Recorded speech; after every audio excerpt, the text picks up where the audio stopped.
Estimados y estimadas, les saluda nuevamente el doctor Alejandro José Gutiérrez Dávila.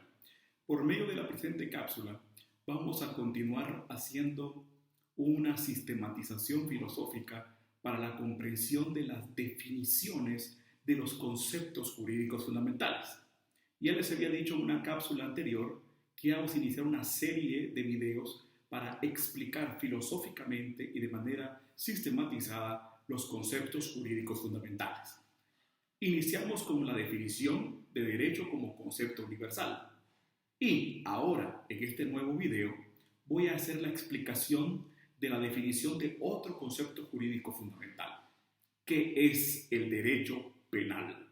Pues bien, el derecho penal se ha discutido a través de la historia y a través de los años desde distintos puntos de vista para encontrar su significado.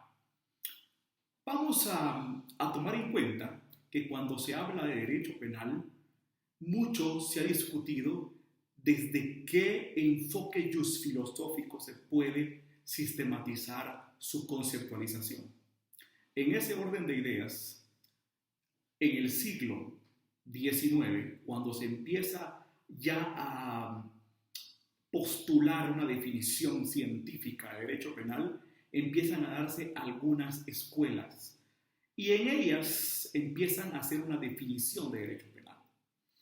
Pues recordando la división entre justnaturalismo y justpositivismo, siempre hemos tenido en cuenta que el justnaturalismo es aquella escuela de la filosofía del derecho que indica que el derecho se compone de dos dimensiones.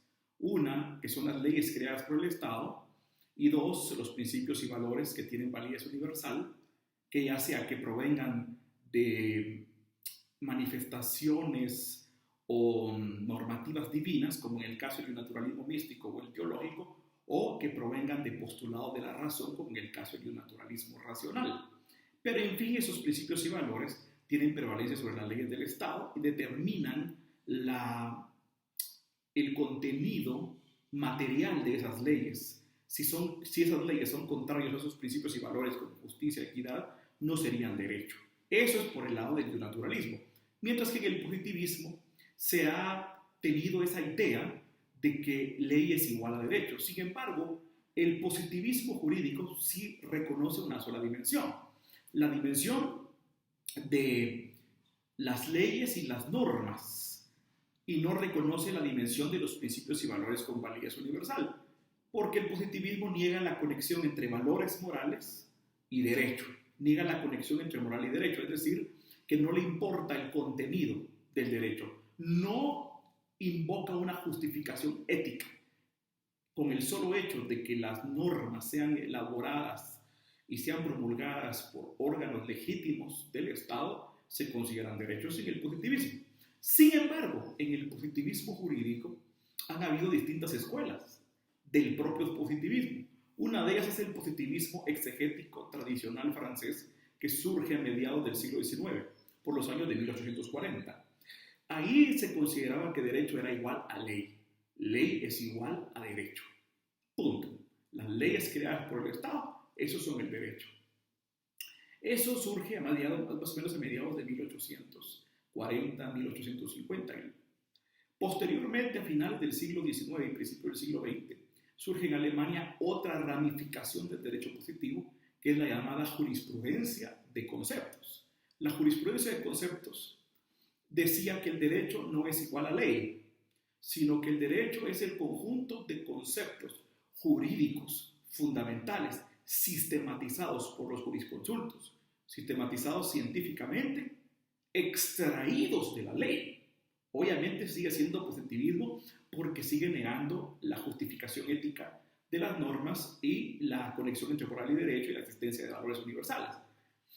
Pero considera que no son las leyes el derecho, sino que son los conceptos jurídicos fundamentales emanados o extraídos de la ley que son sistematizados por la ciencia a la cual llamaron dogmática jurídica.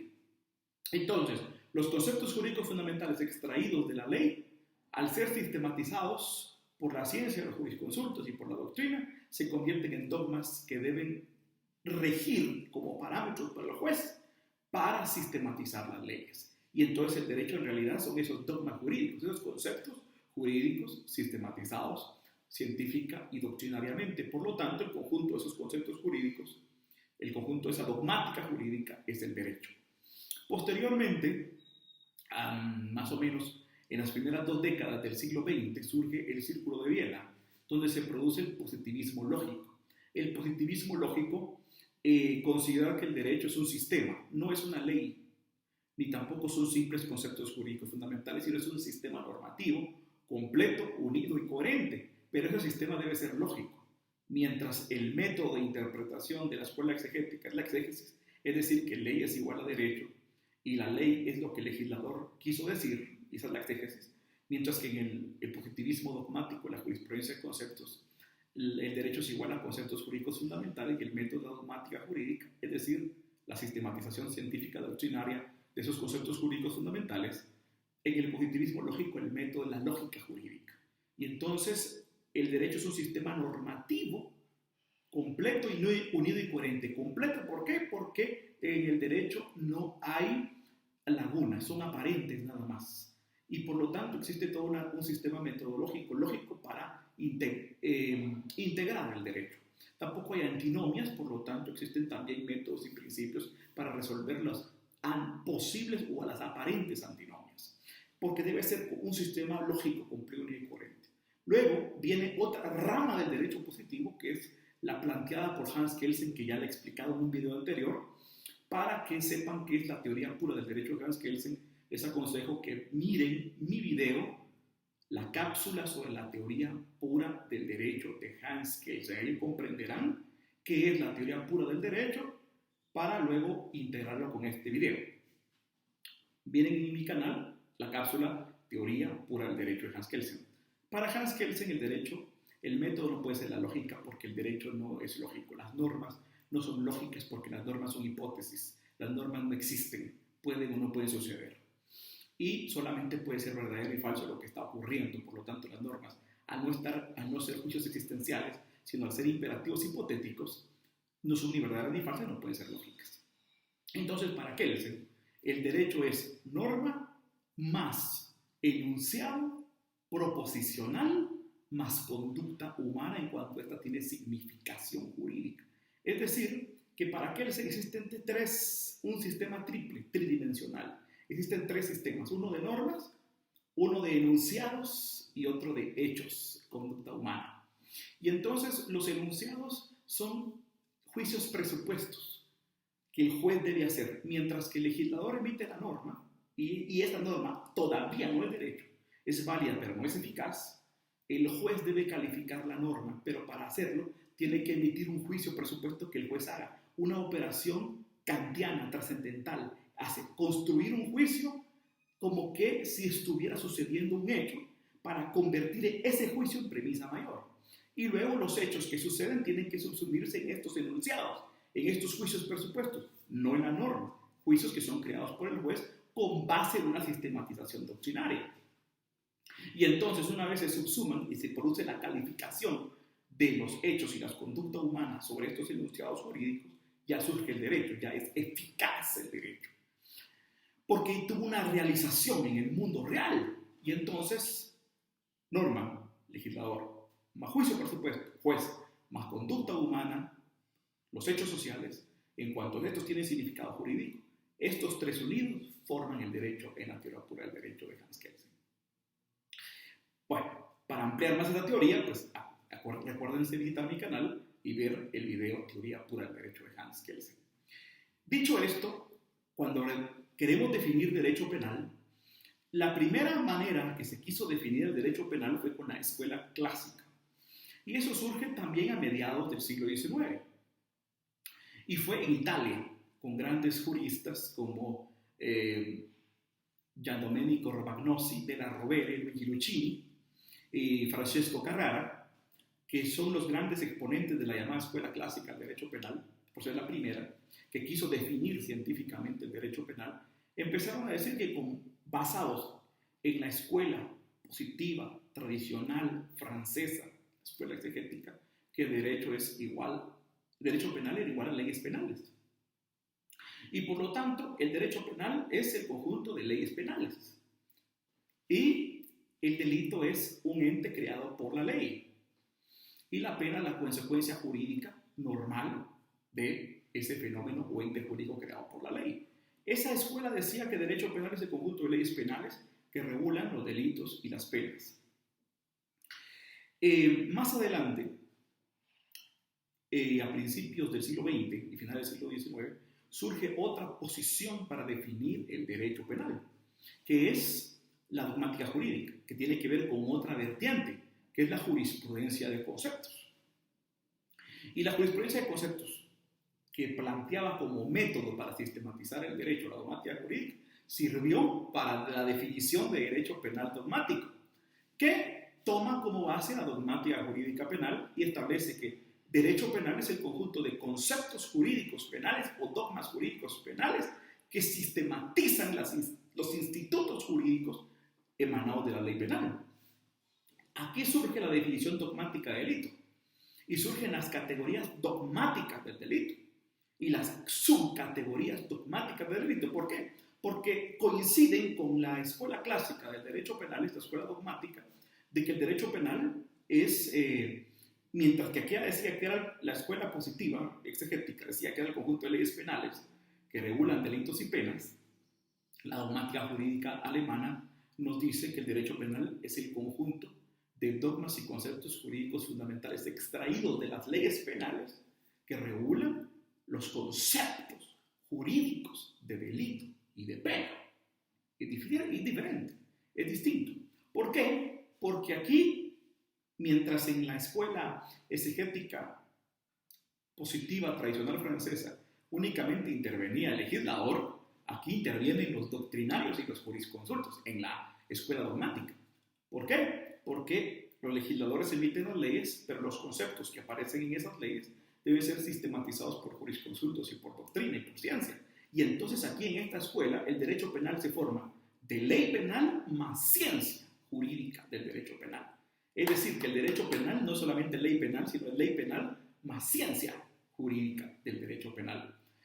Y en esa ciencia jurídica del derecho penal están los conceptos, el concepto dogmático de derecho penal y el concepto dogmático de delito. Si es el conjunto de conceptos y dogmas, la ciencia jurídica penal que regula el delito y la pena, entonces el delito es un concepto dogmático. Y se empiezan a construir las categorías dogmáticas. ¿El delito qué es? Bueno, el delito es un concepto dogmático que se forma sistematizadamente en sus categorías dogmáticas. ¿Y cuáles son las categorías dogmáticas? Bueno, se fueron construyendo a través de distintas teorías. Y entonces los doctrinarios empiezan a decir, si se regula delito, si se regula pena y se regula derecho penal, entonces esa ciencia jurídica del derecho penal estará compuesta de 3 teorías. Teoría del delito para sistematizar el delito. Teoría de la responsabilidad punitiva o de la pena para definir lo que es la pena científicamente. Y la teoría del derecho penal o de la ley penal para definir lo que es el derecho penal en cuanto a ley penal. 3 teorías forman la ciencia jurídica penal, que es la que los jurisconsultos y doctrinarios sistematizan a través de los conceptos jurídicos fundamentales y los dogmas para definir los conceptos extraídos de la ley. Y por ejemplo, delito. Para saber qué es delito tenemos que acudir a la teoría del delito, pero en este video no vamos a entrar a eso. Pero en la teoría del delito se fueron formando las categorías dogmáticas. ¿Y cuáles son las categorías dogmáticas que forman el concepto dogmático de delito? Pues acción, tipicidad, antijuridicidad, culpabilidad, imputabilidad y punibilidad. Bueno, hay distintas situaciones donde van cambiando las categorías. Y entonces el delito es una acción típica, antijurídica, culpable, imputable y punible. Es un concepto dogmático, no es un concepto legal. No es extraído de la escuela exegética positiva, sino de la escuela dogmática. Miren cómo aquí la filosofía del derecho es súper necesaria para entender y comprender la definición de derecho penal. ¿Por qué? Porque la filosofía del derecho es la que nos está dando a entender las distintas escuelas del positivismo. Y entonces es el positivismo de la escuela de jurisprudencia de conceptos, la dogmática jurídica penal, la que nos dice que debemos definir dogmáticamente el delito, dogmáticamente las penas.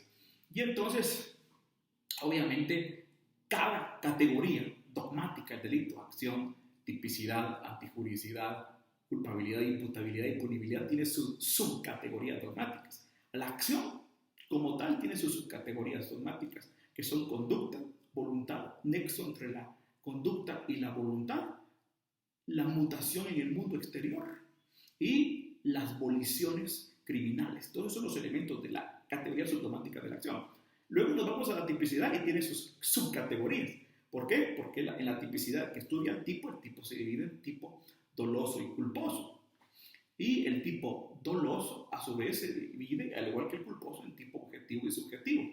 Y el tipo objetivo, a la vez, tiene más subcategorías dogmáticas como sujeto activo, sujeto pasivo, objeto personal, objeto material, objeto fenomenológico, nexo entre la acción y el resultado, las causas concomitantes, que son las causas persistentes, las concausas, que se dividen en concomitantes, persistentes y supervinientes, y el resultado, el bien jurídico tutelado lesionado. Esos son los elementos o categorías subdogmáticas de la categoría subdogmática del tipo objetivo, mientras que las categorías subdogmáticas de la categoría subdogmática del tipo subjetivo es elementos cognoscitivos, elementos volitivos, en el caso del tipo doloso y en el caso del tipo culposo, los elementos del tipo subjetivo son la violación del deber de cuidado, negligencia, imprudencia, impericia, y la previsibilidad objetiva y la licitud del acto, porque tiene que ser un acto lícito para que sea tipo culposo y no doloso, porque si hay ilicitud, hay un versar y un re ilícita y sería un tipo doloso. Y entonces, en el tipo culposo encontramos licitud del acto, previsibilidad objetiva, la violación del deber de cuidado a través de la imprudencia, negligencia e imprudencia, que se convierten en categorías subdogmáticas de la categoría subdogmática, el tipo subjetivo, que a su vez es una categoría subdogmática del tipo, que a la vez es una categoría subdogmática de la categoría dogmática de la tipicidad, que forma parte del concepto dogmático de delito. Y entonces derecho penal es ese conjunto de conceptos jurídicos fundamentales sistematizados por la doctrina y por la ciencia. Muy bien, ahora, el derecho es el derecho penal definido desde la dogmática jurídica penal, pero el derecho penal definido desde la teoría pura del derecho de Hans Kelsen es más que eso. Son, como Kelsen nos dice que el derecho está compuesto de 3 sistemas, normas, enunciados creados por los jueces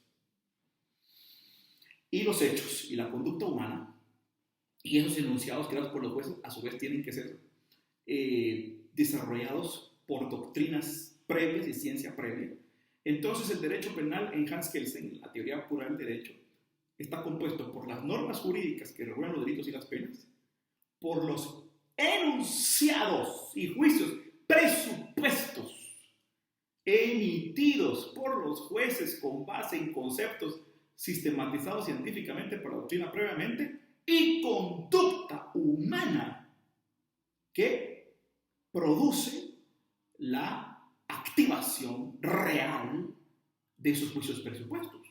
Quiere decir que desde el punto de vista de la teoría pura del derecho de Hans Kelsen no solamente las leyes penales que regulan delito y pena, no solamente son los conceptos jurídicos que regulan delito y pena, sino que hay derecho penal en la teoría pura del derecho de Kelsen, hay derecho penal hasta que se produce en el mundo exterior a través de hechos reales conductas calificables de delito y de pena. Eso es bien importante. Quiere decir entonces que el hecho que esté descrito un tipo en el Código Penal no es derecho todavía para Kelsen. El hecho que esté sistematizado el concepto de delito de homicidio por la doctrina todavía no es derecho para Kelsen.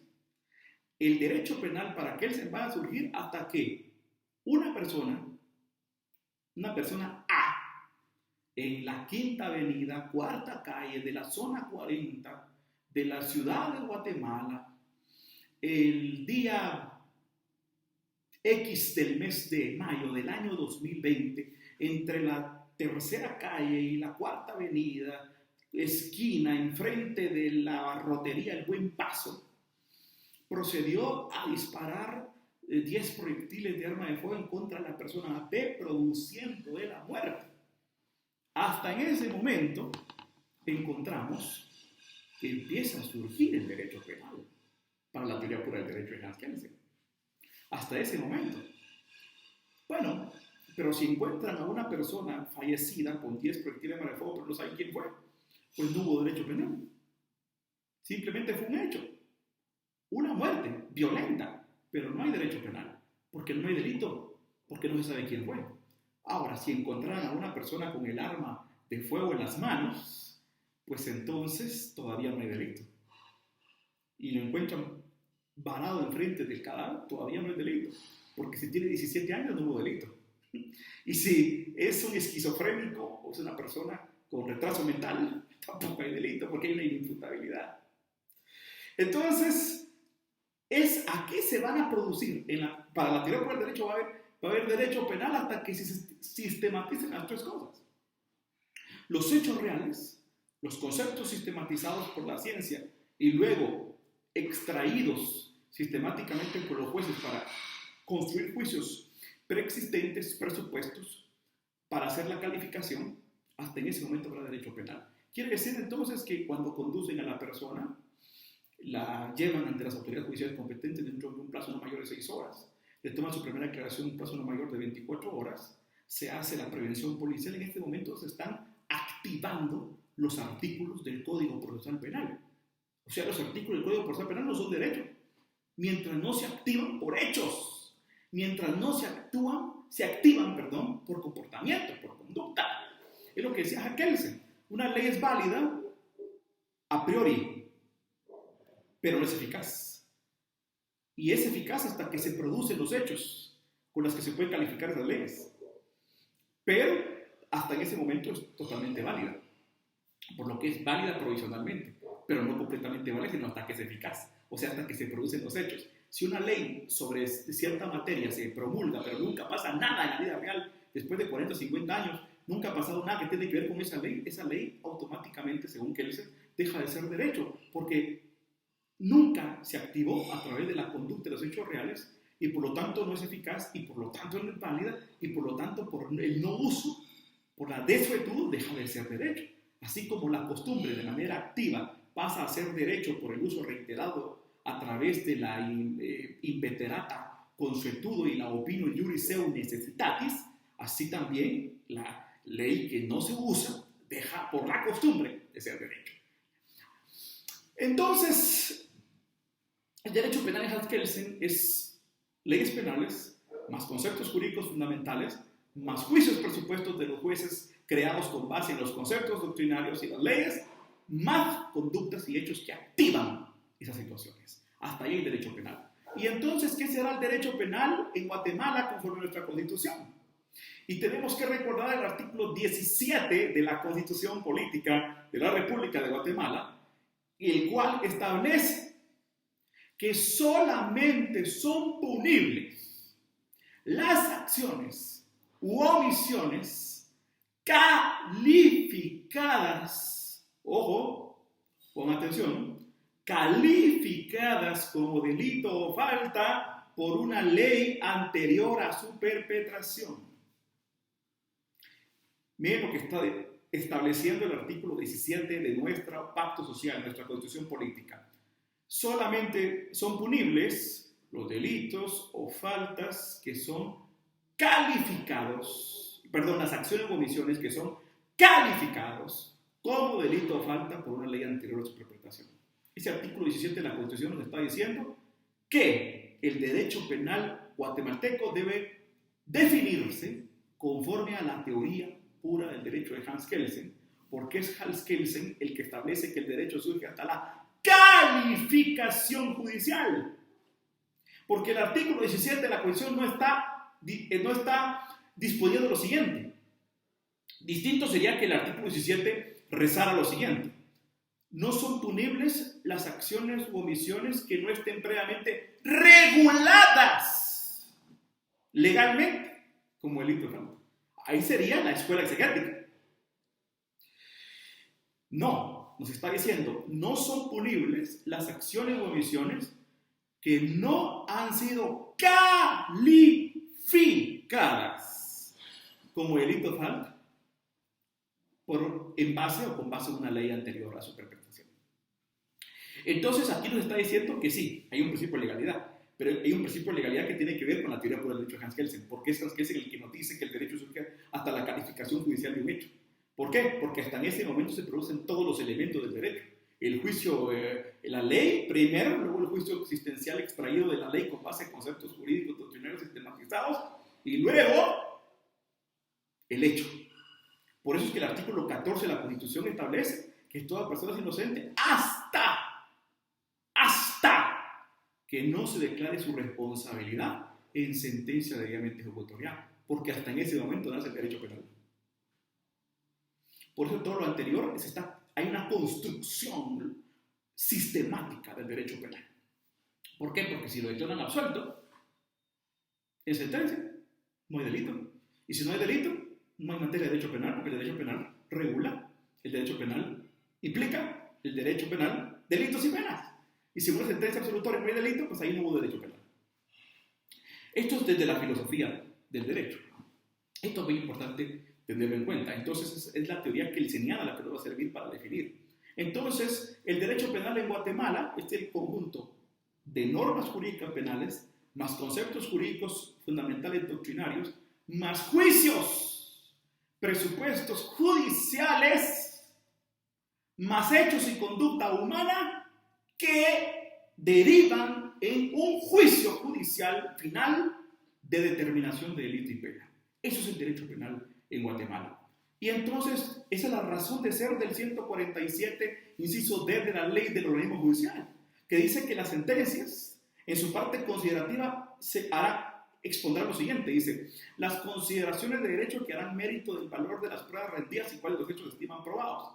Se expondrán a sí mismo las doctrinas fundamentales de derecho, los principios aplicables al caso y los razonamientos legales del juez. Está diciendo el 147D que se forma de principios, que se forma la sentencia de doctrinas, sistematización de conceptos y juicios presupuestos, y los razonamientos judiciales. Los razonamientos judiciales no son simplemente utilizar las normas para hacer el silogismo, es juicios presupuestos sistematizados por la doctrina para compararlos con los hechos, para finalmente emitir un juicio. Pero algo que se agrega aquí muy importante en el derecho penal, que no obstante, que es la escuela de la teoría pura del derecho de Hans Kelsen, la que se utiliza para la comprensión del derecho penal de acuerdo al artículo 17 constitucional, también hay que tomar en cuenta que nuestro derecho penal, a pesar de que es positivo por el principio de legalidad mediante la escuela kelseniana, la teoría pura del derecho de Hans Kelsen, el derecho constitucional del derecho penal es naturalista. Y por lo tanto la combinación del derecho penal más del derecho constitucional del derecho penal implica entonces que esa teoría kelseniana se complementa con un justnaturalismo constitucional. ¿Por qué? Porque debe someterse todo ese derecho penal a valores y principios constitucionales y de derechos internacionales de derechos humanos, tal como establece el artículo 71 del Código Procesal Penal, que establece que en el proceso penal deben respetarse y observarse todos los derechos garantizados por la Constitución y por las leyes y por tratados internacionales desde el primer momento del procedimiento penal hasta su finalización.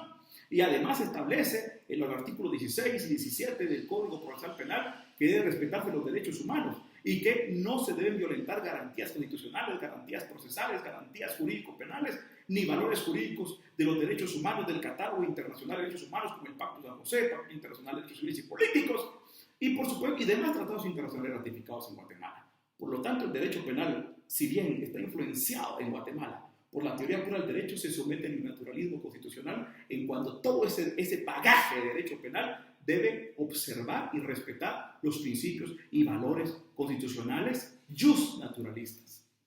En ese sentido, entonces, les he definido lo que es el derecho penal desde la perspectiva de la filosofía del derecho. Que tengan una feliz tarde y que Dios los bendiga. Los esperamos en una próxima cápsula y no se olviden de suscribirse a mi canal y activar la campanita para seguir recibiendo contenido de derecho, filosofía y filosofía del derecho. Feliz tarde.